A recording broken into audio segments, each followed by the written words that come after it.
I put this list of 12 steps together because I needed it. Not for you, for me. Because to get off my ass, get my shit together, and stop letting fear make every decision in my life. But here's what I've learned. When something helps you, it helps other people too. Because we're all going through the same stuff. The same voice, the same excuses, the same pattern of starting and stopping and starting and stopping. I'm a recovering quitter. And I've spent 2 years reading every book, listening to every podcast, sitting in therapy, walking the dog, and slowly, imperfectly, building a different version of myself. And this is what I have found. 12 steps. Built from the wreckage of my own life and a collection of tools that have helped me rebuild it. So subscribe, and let's get into the 12 steps of the recovering quitter. Let's go. Step 1. Admit it. Great, you've pinpointed it. Step 2 is washing it off. Everything starts here. Not with a plan, not with a goal, with the truth. About 2 years ago, I was standing in my kitchen. My wife asked me, "What's up?" And I always say, I'm good. Always. That's my move. Keep everything inside. Don't let anyone know how I'm feeling. Let it run like a rock concert in my head and tell everyone I'm fine. But that day, I didn't say I'm good. I said, I don't think I'm okay. I kind of broke down a little bit. Are you okay? No, I am not okay! I said, I'm so angry all the time. Something is wrong and I need help. That was step 1. Admitting it out loud to another person. You can't fix what you can't face. And you can't face what you won't say out loud. So where are you right now? Where are you where you won't admit it yet? I admit it. Step 2, get your head right and get your body right. After that kitchen moment, I did 2 things almost at the same time. I decided I got back into therapy. I needed help and I wasn't doing anything on my own to get me there. So I got back into therapy. At the same time, I met a dad at my kid's school and he introduced me to a gym. He just nonchalantly told me, "Hey, I go to this gym. You want to join?" Those 2 things together changed everything. Here's what I know now. You cannot think your way out of a spiral from the couch. Physical state drives the mental state. And when I started moving my body consistently, my head started clearing. Not because exercise is magic, because doing hard physical things every day proves to yourself that you can do hard things. Only thing I can do. That proof transfers everywhere. Get your head right, get your body right, in that order. But honestly, do them at the same time because they're the same fight. Step 3, own your shit. This one is hard. This one took me a long time. It's a combination of a lot of stuff. I built a house with my brother-in-law a couple years ago. We made it all the way to the end, basically. We didn't really like each other, but we did it, and we built this house with our own 2 hands. And then something happened, and just out of the blue, he ghosted me, and I essentially finished the house by myself. He wouldn't speak to me. My wife was the middleman for important decisions. And for a long time, I told myself, he's the problem. He's the narcissist. This is all on him. He's the cocksucker. He's a narcissist. It took 2 years of work to sit with the harder truth, that I had a large part in it. There were things that I did that broke that relationship. Until I owned that, until I truly owned it, I couldn't move forward. I kept dragging that weight everywhere I went. I'd ruminate in the car, constantly thinking about it. How big of an asshole he is, what he said, why he's wrong, what he did to make the thing worse. But ownership isn't punishment. It's the moment you get your power back. You realize your place in the story.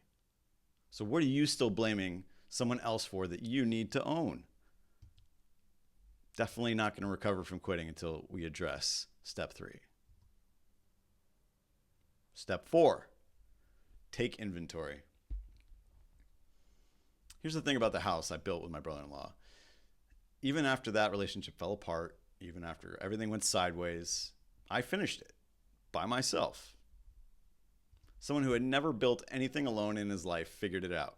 What I have created! YouTube videos, tutorials, trial and error. Basically built that house twice, from building it and taking it apart and putting it back together. I learned plumbing, electrical, structural stuff I had no business knowing. I called people, asked questions, made mistakes. At the time, it just felt like survival. I wanted to get this thing done. The whole point was to make some money, and I wasn't going to stop until it was finished. Looking back, it was proof. Proof that I can figure things out when I have to. Proof that I'm more capable than I give myself credit for. I look back and think, look at all the skills I learned. I've redone several things in my own house just based off of learning those things on the house build. Your past isn't a record of your failures. It's a list of everything you've already survived. Here's a question. How long is that list? Go write it down. All the things that you've accomplished that have done well. These are your gains. It's how you look back on your life and think, wow, I've done all of this great stuff. So why are you talking shit to yourself about it? You've accomplished so much. So go write that list down. I bet it's a lot longer than you think. Step 5, control the controllable. Woo. Control. This is a huge topic. I can't wait to get into it with you guys. I'm building a business right now, and there are days when it feels like nothing is working. The economy shifts, the market changes, things I planned on don't happen the way I planned them. I used to spiral on that. I still spiral on that. I lose sleep, go dark. I let Scooter, my little guy on my shoulder here, we all have one, Scooter. Scooter! I let him run the show sometimes. And then I had to get honest about what I actually control. I can't control how the business is doing. Not really. I can only control how I work on it. My effort, my consistency, my standards, my response to the things that don't go my way. Now, the Stoics figured this out 2,000 years ago. There are things within your control and things that aren't. Spend your energy only on the first category. What can you actually control? My reaction to it. I can't control the first negative thought that I have, but I can control the second thought. I can't control what someone else is doing, but I can control how I react to them.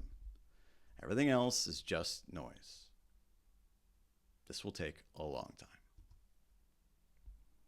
Step 6, find your people. Good luck finding your people. I had found that my real estate dreams were too hard, so I quit that. Another thing I quit. I decided that I wanted to start a YouTube channel. Everyone was doing it.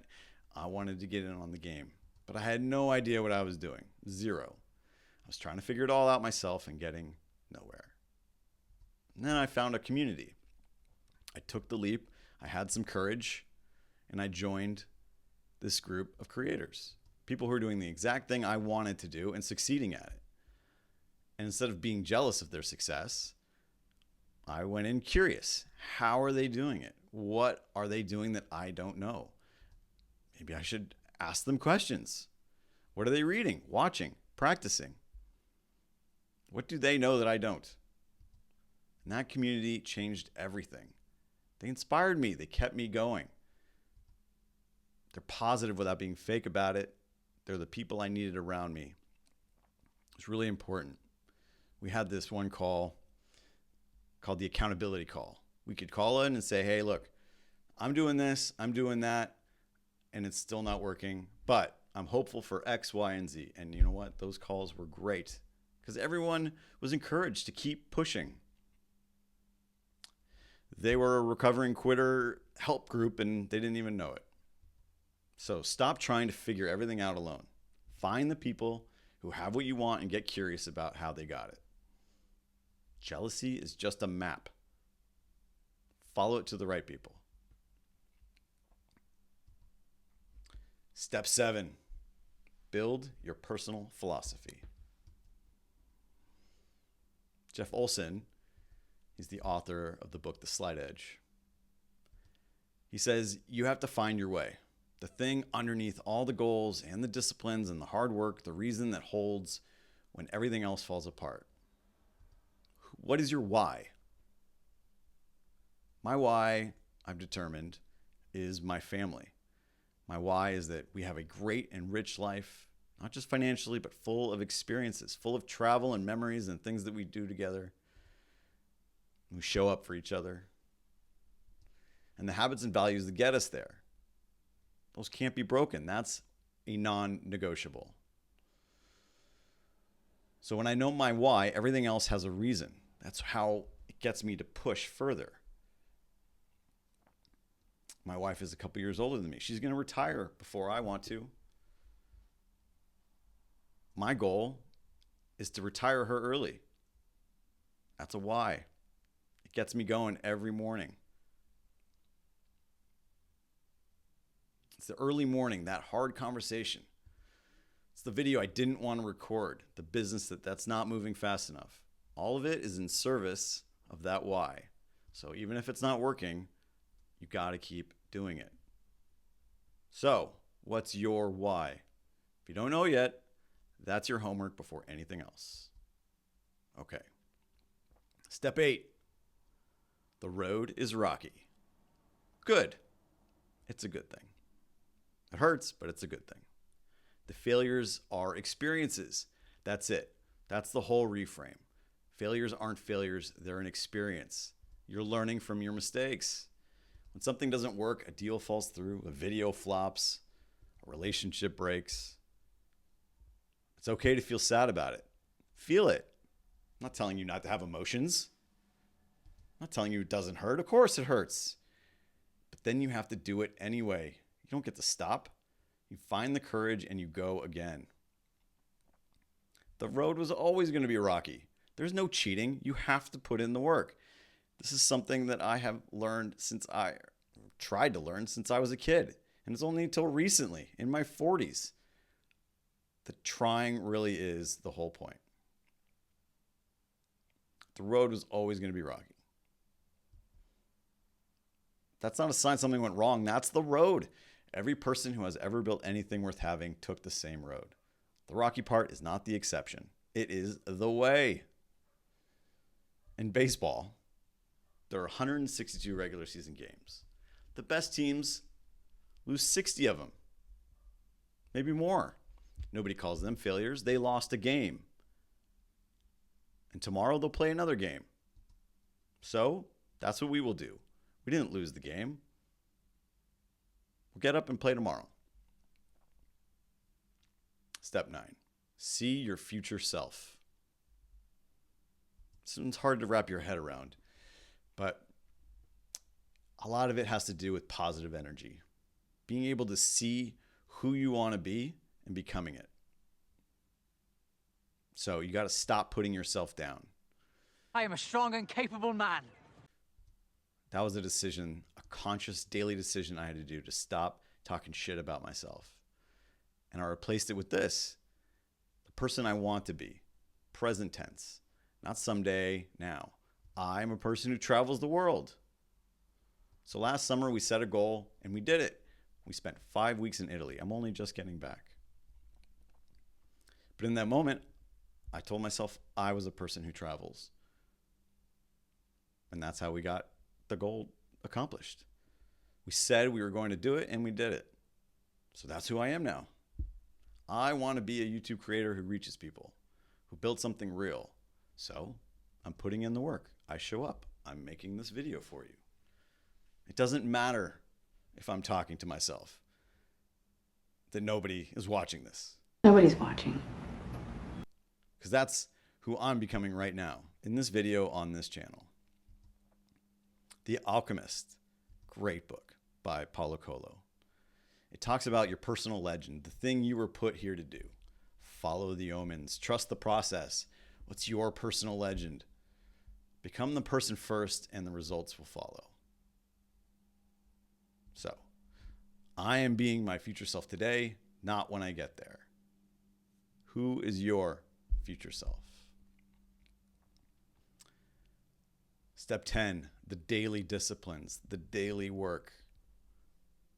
Mine are simple. Walk the dog every morning. I'm not curing cancer here. I'm walking the dog every day. Headphones in, book playing, 30 minutes of learning that's just for me. And I write down my wins from yesterday. Not a to-do list, my wins. Even on bad days, there are wins. A quick meditation to clear my head, and then the daily work, the tasks that put content into the world, the things that build the business one brick at a time. That's it. 4 things every day. And I move my body every single day. Not for how I look. I don't have a six-pack. I'm in my 40s. I'm just getting by. Tremendous workout. But it's for the person I become when I do hard physical things consistently. The gym proves me every day that I can start something hard and finish it. That is a daily discipline in and of itself. The slide edge says it all. Small daily disciplines, compounding over time, are the whole game. It's not a big dramatic moment. It's the boring Tuesday when nobody's watching and you do it anyway. So, what are your 3 daily disciplines? Pick them, write them down, do them tomorrow. It can be I make the bed, sure. But pick 3 that are impactful that get you to your next big goal that will compound over time. Step 11, courage goes first. Courage is not a feeling, it's a decision. Asking for help, that takes courage. Picking up the phone, calling someone for a referral when you're afraid you'll say no. That takes 30 seconds of courage. It takes a great deal of courage. Pulling the trigger on a new channel when you have no idea if anyone will watch. Nobody's watching. 30 seconds of courage. Me pushing play on this recording right now. 30 seconds of courage. You don't wait to feel brave. You do the thing, and brave shows up after. I am brave.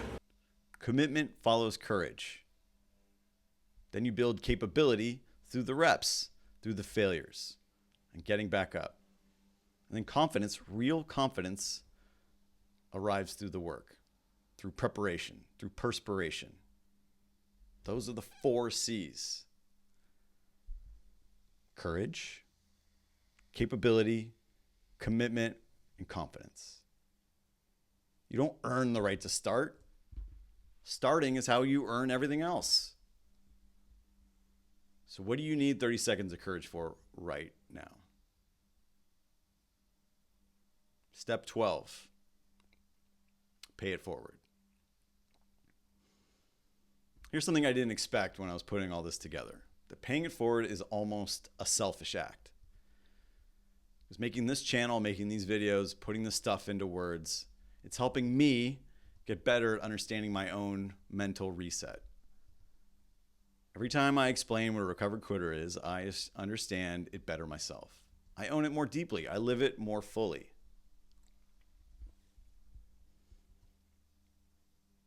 It's the adage, you become what you teach.